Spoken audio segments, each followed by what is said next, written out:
Assalamualaikum warahmatullahi wabarakatuh.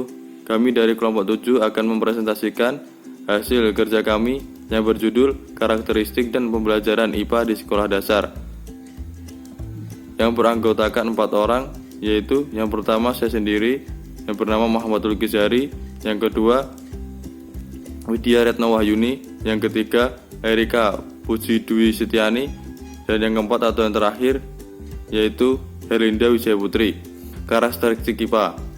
IPA didefinisikan sebagai suatu ilmu atau pemahaman tentang fenomena alam dan objek-objeknya yang diperoleh dari suatu penelitian yang dilakukan oleh para ahli dan ilmuwan, yang dilandasi dengan metode dan teori-teori ilmiah. IPA merupakan ilmu yang tersusun.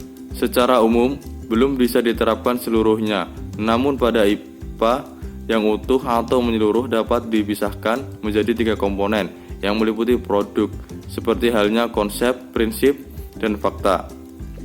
Menurut Hungerford, Falk, and Ramsey, sains adalah proses memperoleh informasi melalui metode empiris, penyelidikan yang ditata dan dikombinasikan melalui proses berpikir kritis yang menghasilkan informasi yang valid. Menurut Bambang Suminto, fokus utama pembelajaran sains ada 3. Pertama, sebagai produk dan suatu pemberian dari berbagai pengetahuan ilmiah, sebagai proses dan yang berkonsentrasi pada pemecahan masalah dan pendekatan sikap dan nilai ilmiah.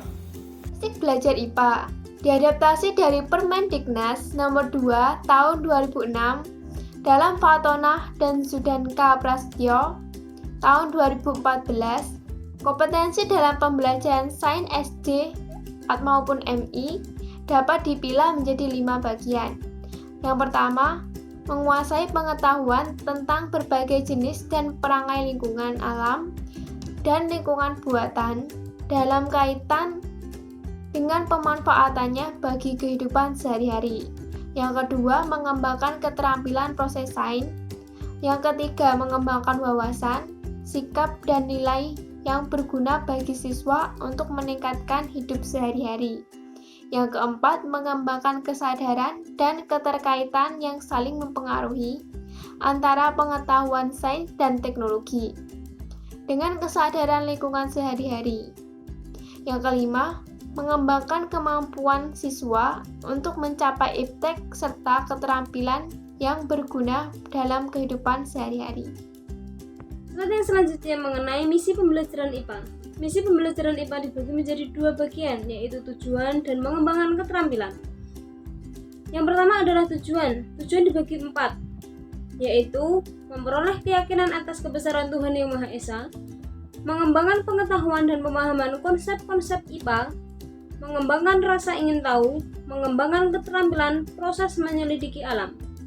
Mengembangkan keterampilan dibagi menjadi 8. Yang pertama, keterampilan mengamati, mengukur, menafsirkan, meramalkan, menggunakan alat dan bahan, mengelompokkan, menerapkan konsep, dan yang terakhir adalah mengomunikasikan dan mengajukan pertanyaan.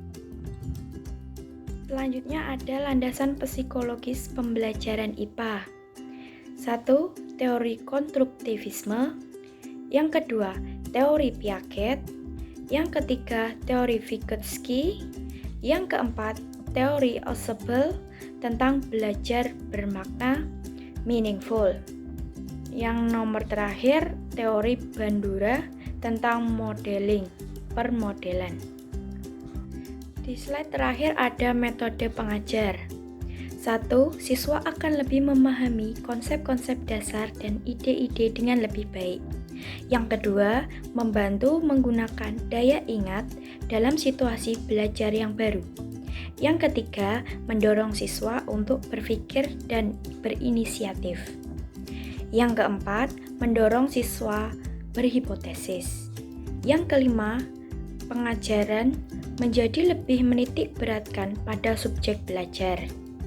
Yang terakhir, mengembangkan konsep diri siswa karena secara psikologis anak merasa lebih aman, terbuka terhadap pengalaman baru, berkesempatan mengeksplorasi dan berkreasi.